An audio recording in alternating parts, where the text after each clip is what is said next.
I still remember the smile on my husband's face when he said it. Please forgive me. Not because he was sorry, but because he truly believed I would.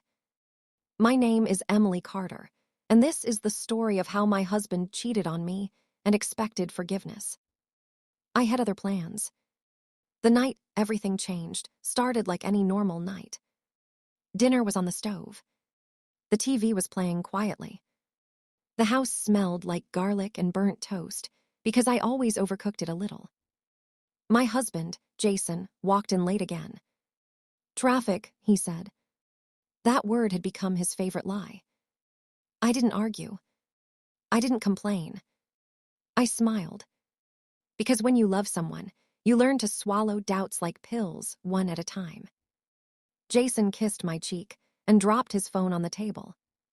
That phone. It buzzed. Once. Then again. He reached for it too fast. Too careful. I noticed. I always noticed. Who's texting you so late? I asked casually, stirring the pot. No one, he said. Work.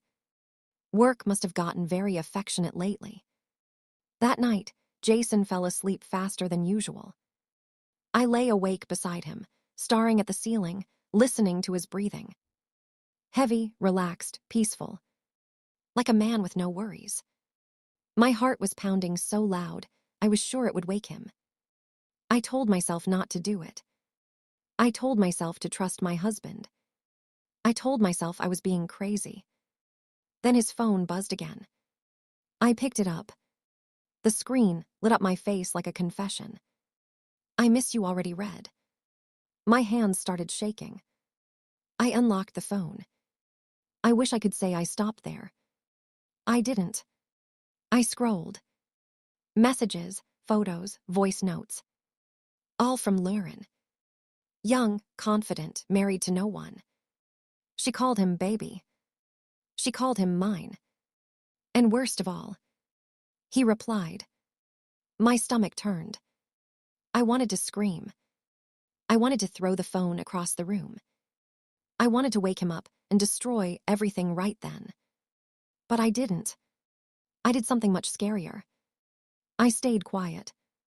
The next morning, Jason kissed me goodbye like nothing had happened. Love you, he said. I smiled. Love you too. That was the moment I decided something. If he wanted forgiveness, he would have to earn it. And he had no idea what that would cost him. Over the next few weeks, I watched him carefully. Like a student studying for the most important exam of her life. I noticed how he dressed better for work. How he showered twice a day. How he laughed at messages and hid the screen when I walked by. Every lie stacked on top of another. And I collected them all. Screenshots. Dates. Times. Locations. I became very organized. Very patient. One evening, Jason finally confessed. Or at least, he thought he did. We were sitting on the couch. He cleared his throat. Emily, I need to tell you something. I waited. I made a mistake, he said. It didn't mean anything. I looked at him. That's it, I asked. He sighed, relieved. I knew you, understand. Understand. That word felt like an insult. I'm sorry, he added quickly, but we're strong, we can move past this. He reached for my hand. I let him. I forgive you, I said softly. The relief on his face was instant. He smiled. He hugged me. He believed he had won. What Jason didn't know was that forgiveness was only the beginning of my plan. Because while he thought the story was over, mine was just getting started. And I hadn't even begun to hurt him yet. The day after I forgave Jason, I woke up feeling lighter. Not because I felt peace, but because I finally knew the truth. Jason made breakfast that morning. That alone should have told me something was wrong. Pancakes, he asked, smiling too wide. Sure, I said. He watched me while I ate, like a student waiting for a grade. You okay? He asked. I'm fine, I said. Why wouldn't I be? He nodded quickly, relieved. That was the first funny thing. He thought forgiveness meant freedom.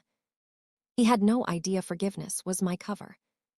Over the next few days, Jason acted like the perfect husband. Flowers, compliments, random hugs. He even started saying, "Thank you," for things he never noticed before. I played my part well. I laughed at his jokes. I kissed him back. I told him everything was fine. Inside, I was counting steps. Jason went back to texting Lauren almost immediately. He wasn't even careful anymore. That's what cheating does to people. It makes them arrogant. One night, he left his phone on the counter while he showered. I didn't rush. I waited. Then I picked it up. Lauren had sent a photo. She was wearing my favorite color. Red. My hands didn't shake this time. I took screenshots calmly. Then something new caught my eye. A message from Jason to her. She forgave me. We're good now. I smiled. Good. That meant phase 1 was complete. I started making small changes. Quiet ones. I stopped cooking his favorite meals. I stopped reminding him of appointments. I stopped fixing the little things he depended on. He didn't notice at first. Men like Jason rarely do. Then I started asking questions. Soft ones. Casual ones. So, I said one night, have you ever thought about what would happen if we separated? He laughed. Why would we? I shrugged, just curious. He leaned closer. You're not going anywhere. That confidence amused me. A lot. A week later, I met Lauren. Not the way you think. I didn't confront her. I didn't yell. I didn't cry. I followed her. Jason had told me he was working late. I believed him. Enough to follow his car. They met at a small cafe across town. I sat in my car and watched them through the window. She touched his arm. He leaned in close. They laughed. It felt like watching a bad movie where you already know the ending. I took photos. Not of them kissing. Of them smiling. People don't fear anger. They fear proof. That night, Jason came home humming. He kissed my forehead. Long day, he said. I can imagine, I replied. I went to bed early. Not because I was tired, but because I needed space to think. My plan was forming faster now. The next move had to be careful. Jason wasn't smart, but he was selfish. And selfish people panic when they lose control. So I gave him more control. I told him he could go out with friends. I told him I trusted him. I told him forgiveness had freed me. He believed every word. He even bragged about it. I heard him on the phone one afternoon. She's amazing, he said. Didn't even make a big deal out of it. I stood in the hallway, listening. Lauren laughed on the other end. That laugh stayed with me all night. So I did something bold. Something risky. I invited Jason's family over for dinner. His parents. His sister. Even his best friend, Mark. Jason was surprised. Everything okay? He asked. Perfect, I said. Dinner went smoothly. Too smoothly. Everyone laughed. Everyone smiled. Jason held my hand under the table. I squeezed it. Then I said it. I'm so grateful, I said loudly, that Jason and I believe in forgiveness. The room went quiet. Jason froze. His mother smiled. That's wonderful, dear. Jason swallowed. Yes, he said, very wonderful. I watched sweat form on his forehead. After dinner, Mark pulled me aside. You okay? He asked gently. Better than ever, I said. And I meant it. Because I could see it now. The cracks. Jason started snapping more. Little things annoyed him. He asked where I was going, who I was texting, why I smiled at my phone. Funny how trust works. One night, he finally broke. "You're acting strange," he said. "Am I?" I asked. "Yes," he said. "You're too calm." I looked at him. "Is that bad?" He didn't answer. That silence was everything. The next day, I made my biggest move yet. I sent a message. Not to Jason. To Lauren. "Hi," I wrote. "This is Emily." 3 dots appeared. Then stopped. Then appeared again. "Hi," she replied. "How did you get my number?" "I have my ways," I said. There was a long pause. Then she asked, "Does Jason know you're texting me?" I smiled at my phone. "No," I typed. "Not yet." My heart was steady. My hands were calm. This wasn't anger anymore. This was control. She replied, "What do you want?" I stared at the screen. I knew what I wanted, but I wasn't ready to say it. Not yet. So I wrote the truth. "I want you to understand something," I typed. I forgave him, but forgiveness doesn't mean forgetting. The typing bubbles disappeared. Minutes passed. Then she sent one message. "I think we need to talk." I leaned back and laughed. Softly, quietly, because now the game had changed. And Jason had no idea that the 2 women in his life were about to stop playing by his rules. Not yet. Lauren and I met on a Tuesday afternoon. I chose the place. A quiet coffee shop near the park, with big windows and too many people to cause a scene. Lauren arrived first. She looked exactly like her photos. Confident, polished, careful. When she saw me, her smile faded. "You're calmer than I expected," she said. "So are you," I replied, sitting down. We stared at each other for a moment. 2 women connected by one man's lies. "I didn't know he was married at first," she said quickly. I nodded. "That's what they all say." She flinched. "He told me you were distant," she added. "Unhappy, that the marriage was already over." I laughed. Not loud. Not cruel. Just enough to make her uncomfortable. "He told me you meant nothing," I said. "Funny how he lies in every direction."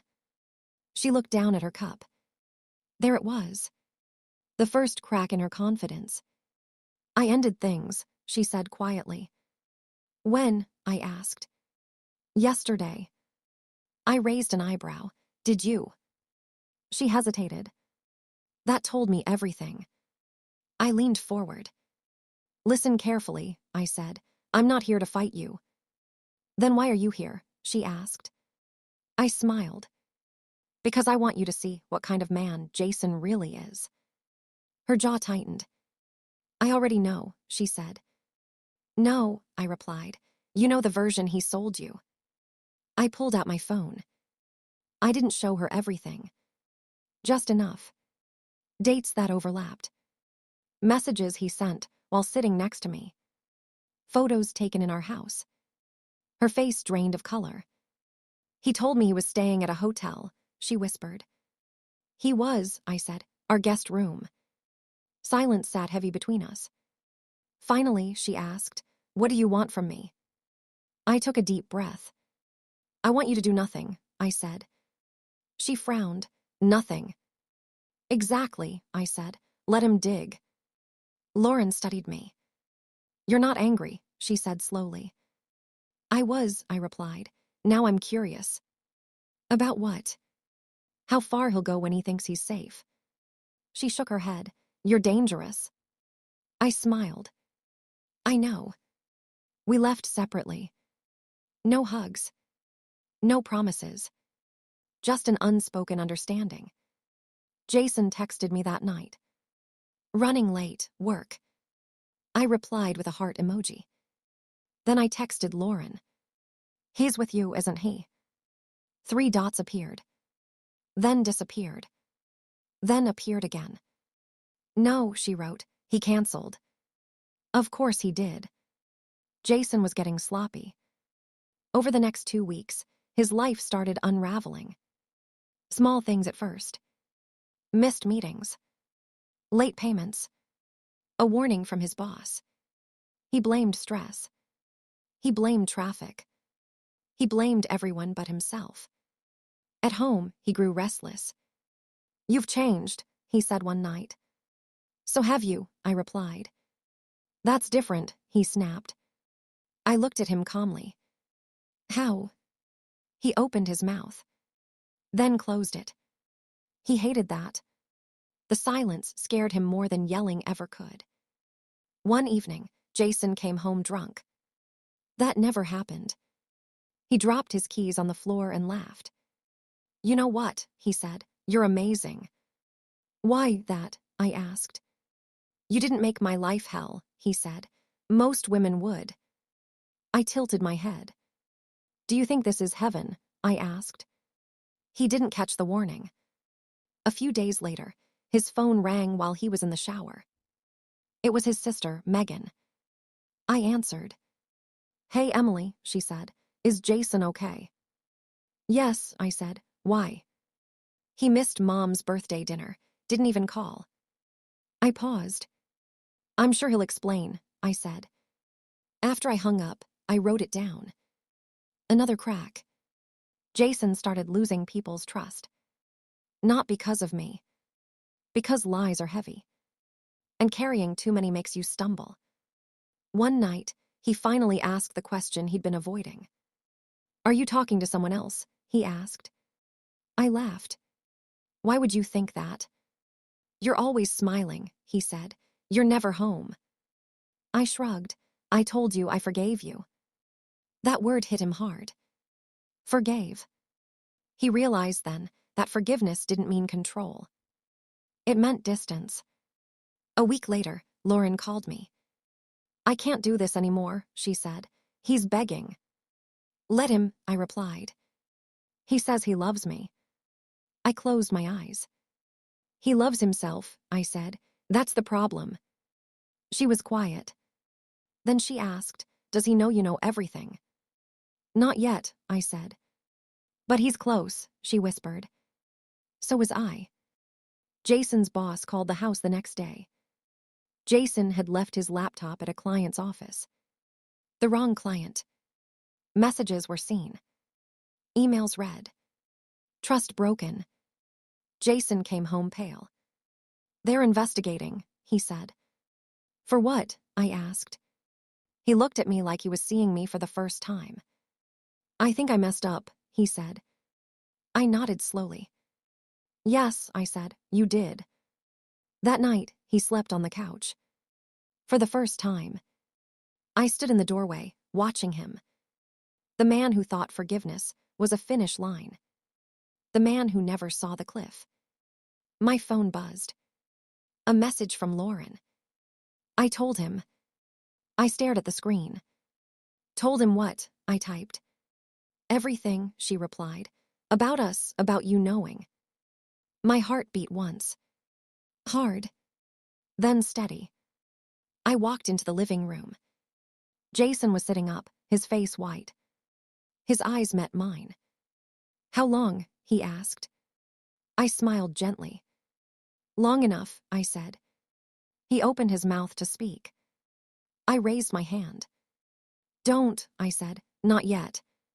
Because I wasn't done. And he was about to learn what my other plans really were. Jason thought the worst part was already over. He was wrong. That night, after I stopped him from speaking, he didn't sleep. I know because neither did I. The house felt different. Too quiet. Too honest. By morning, Jason looked 10 years older. His confidence was gone. The man who once believed forgiveness meant safety now looked like someone standing on thin ice. At breakfast, he finally tried again. "Emily, please," he said. "Let me explain." I took a slow sip of my coffee. "You've been explaining for years," I said. "You just didn't know it." His voice cracked. "I made a mistake." I smiled. "No," I said softly. You made a choice over and over. He reached for my hand. I moved it away. That hurt him more than yelling ever could. I ended things with Lauren, he said quickly. It's done. I nodded. Good. Hope flashed in his eyes. Then I added, that doesn't change anything. His shoulders dropped. What do you want from me? He asked. The same question Lauren had asked. I stood up and walked to the window. I want you to tell the truth, I said, to everyone. He froze. My parents, he asked. My sister. Our friends. Yes, I replied, all of them. That will ruin me, he said. I turned to face him. You ruined yourself, I said calmly. I just stopped protecting you. He didn't argue. That told me everything. Over the next week, Jason confessed. Not because he suddenly grew a conscience, but because lies don't survive daylight. His mother cried. His sister stopped answering his calls. Friends looked at him differently. At work, the investigation didn't go away. They didn't fire him immediately. They did something worse. They stopped trusting him. Jason came home one evening and collapsed onto the couch. I don't recognize my life, he said. I sat across from him. I do, I said. I've been living in it for years. That night, I packed a bag. Not in secret. Right in front of him. You're leaving, he asked, panic in his voice. I already left, I replied. This is just my body catching up. He cried. Not pretty tears. Ugly ones. I thought you forgave me, he said. I zipped the bag. I did, I said. For myself, not for you. I walked to the door and paused. Jason, I said. He looked up, hopeful. This is the part you don't understand, I continued. My revenge was never about hurting you. Then what was it? He asked. I opened the door. It was about letting you finally meet the consequences of being you. I left. Weeks later, I heard he moved into a small apartment. Lauren blocked him everywhere. Work put him on probation. He still tells people I abandoned him. I don't correct them. Because I didn't abandon him. I freed myself. Thanks for watching. Kindly drop your comment about this story. And please subscribe to this channel for more interesting stories.